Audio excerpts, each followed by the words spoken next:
Yo, what is up guys, MeclubPlays here again, and welcome back to the 4th episode of my Tarkov Breakdown series. Today, I got 2 clips for you guys on customs, where me and my friend take on a group of 3 and then a group of 4. So, without further ado, let's jump into it. In every raid I go into, I like to have a goal, or an objective. This raid was to basically try to get some PvP action, with a bonus objective of hitting the marker room and trying to get, a weapon case or a money case or something like that.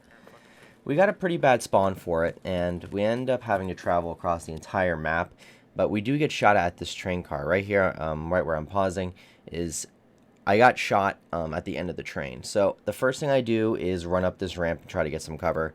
Luckily, he shot me right when I was at the ramp. If it would have been a little bit before, I wouldn't be able to get into basically any cover at all. So I was very fortunate that I was able to get into this train car for cover right when he shot me. Whoa, That was rude. where's that from? One's dead. I need a hurt. I need a heal. After I got shot at by the first guy, I decided to make a decision to very aggressively peek out on the opposite side of the train car that I went in. And the reason I did that was because I didn't know if this guy was a solo player or if he had a squad. If he had a squad, his squad could be pushing up on me, his squad could be behind him. There's so many different locations that they could be. So I decided to want to get more information and get an aggressive peek, and was hoping they wouldn't expect it. And luckily, the one guy that I did end up peeking on the right side of the train cart over here did not expect me to peek, and I was able to put him down. After getting shot by the first guy and then after killing the second guy, it was pretty messed up, so I need to heal. And I let my teammate know that. And he needs to know that I'm not going to be able to help him out. He needs to know that if he gets into any type of situation, I'm not going to be there for at least 5 seconds if I cancel this surgery kit. So first I let him know that I need a heal, and I'm basically useless. Now I'm just kind of baiting for him. They don't know that I'm in a squad right now, so in their mind I could just be a solo player. So I pull out the survival kit and I start doing surgery on myself. Doing surgery is pretty loud, so I'm hoping that maybe it'll bait one of them out to push me or something and letting my friend get an easy kill. And while I'm doing this, I'm making sure I know where my teammate is. I'm asking him, where are you? Are you in the back side of the train? Which angle are you looking? Which side of the train are you looking at? These are all things that I need to know if I get pushed. If I know he's watching the right side, that I can tell him that someone's pushing his side. There's just much more to communicate with your teammate if you know exactly where he is. So we establish where we are, and that I'm healing and I'm basically useless, and I'm letting him know that I'm just sound horn for him. And it pays off. This surgery kit, I think, baits one of his teammates, and I let him know exactly when I hear him. Okay, he's on your right side, I think. I heard something in the grass.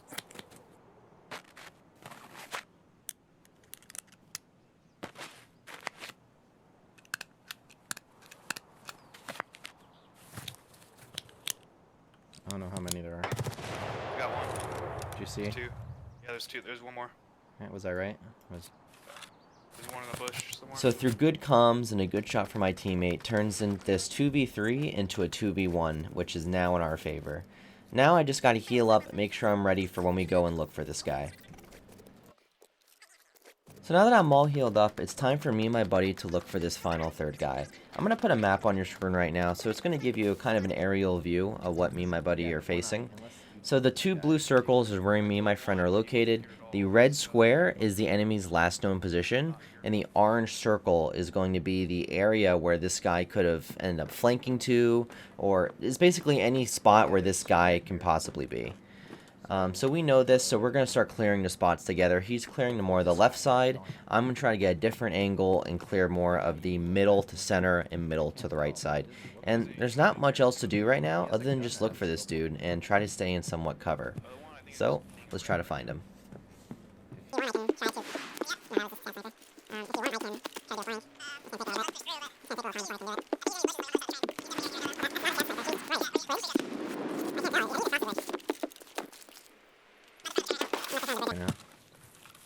Are you going through grass right now? No, I'm on rocks. I'm like on our side of the train still. One dead. Here. So with this last guy finally dead after looking for him, it's time to grab our loot and head over to dorms. Probably. We finally got to dorms, and this is a different raid, by the way. But for this clip, I'm going to let you guys watch me take on this squad of 4 with my friend, and then we're going to go back and watch it. Here. You hear it? I hear the static of a... I'm opening in a second. Oh, don't go up there. I'm just gonna... There's a lot of people 3rd floor. I got one. Oh, he Might be closed... scav. How did he not die? Killed I'm one. down. I might have killed 2, but one's dead for sure. No, the one, the doorway, he did not kill. Amazing how 2 shots goes straight through my visor and heals me with a special helmet.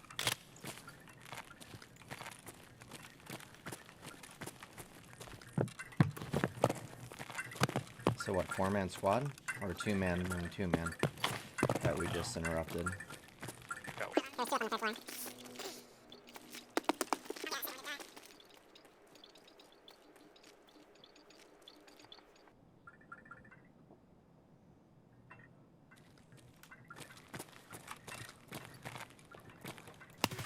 Other one dead.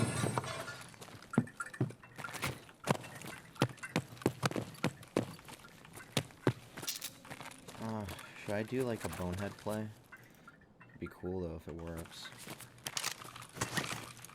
Thoughts?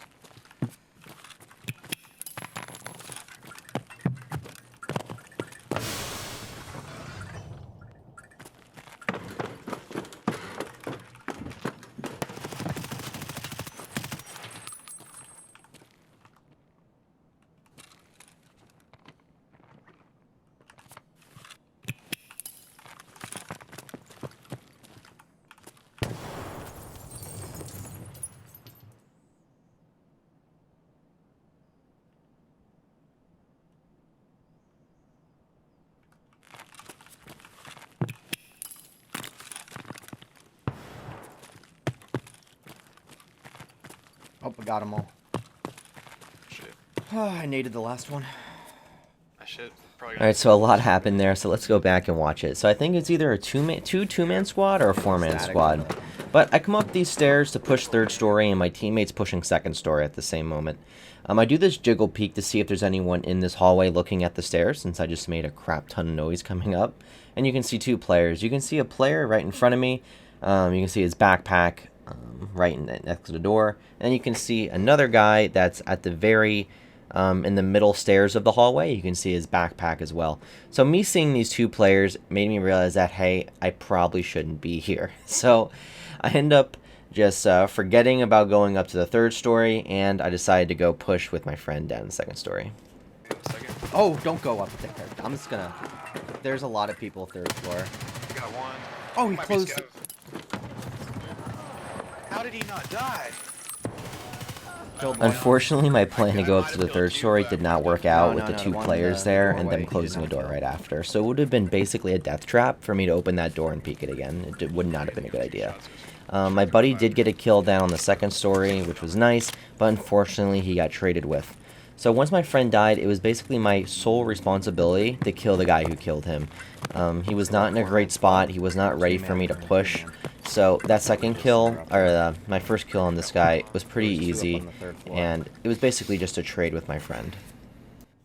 So now I have a big decision to make. What am I going to do with this team above me? Am I going to push up the stairs? Am I going to wait for them? Am I going to go up the metal staircase on the side again?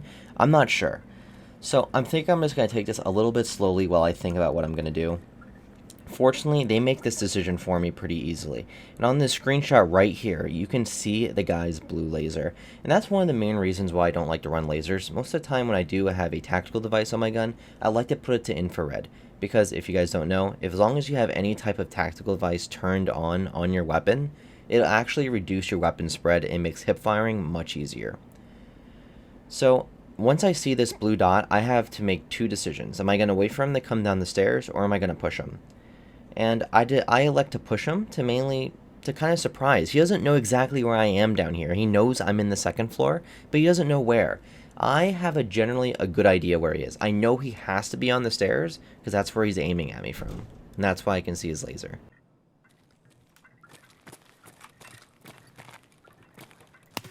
Other one dead.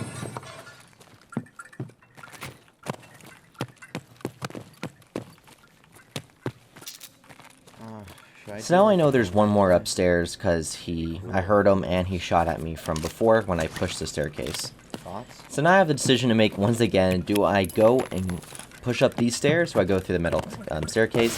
I elect to throw a grenade right there and try to distract him. So I'm coming up the staircase, I do my jiggle peek to see where he is, I jiggle in, I see him, he shoots at me, and I come back in for an unexpected peek. He stopped firing at me after he shot me initially, so it allowed me to come back inside and get better position and throw this grenade. Now, I do end up throwing more grenades because I wasn't sure if I killed him, but that nade actually did kill him. He made no sound after it. Normally you hear a death sound when you kill someone with a grenade, but fortunately I didn't hear it that time. I throw another nade just to be safe, and I think that was a flash grenade, and I push it, but that first grenade initially did actually kill him for an easy kill to wipe up this either 4-man squad or 2 2-man squads. So that's basically it for the PvP aspects of this video, but I do have a bonus clip on how to get your teammates' gear in a safe spot so they can get it through insurance. So the first door up on the left side on the 3rd story dorms is this bathroom that I entered. In this bathroom there's this pile of trash that you can actually throw stuff over.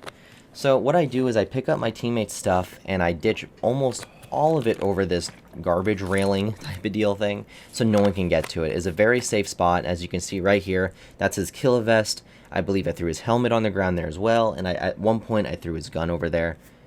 So basically no one can get any of that stuff on that side of the bathroom. It's not able to be picked up, so it's basically guaranteed that he's going to get his stuff back through insurance. Also, a bonus tip, I threw his magazines on the floor behind me so I can pick them up, and the reason I did that was because bullets aren't insured. So if you get a magazine back, there's going to be no bullets in it through insurance. So I pick up his mags, and they are full of bullets, so that's the reason why I ditched him over there. And it allows me to pick them up and to save his bullets. So I hope you guys enjoyed the 4th episode of my breakdown series. Sorry I haven't uploaded in a while, I've just been super busy, and unfortunately I haven't been able to get to it. But as per normal, this is the loot that I got from this raid. All of this is going to be profit. All of my buddy's gear I ditched, so he's going to get that back through insurance, which is nice. But this is everything I got. As you can see, a lot of those guys were super geared. I got some nice guns. I got the helmet. I don't remember if that was my body armor or not. But generally, I got a lot of nice stuff. But like I said, I hope you guys enjoyed the video, and I'll catch you guys next time.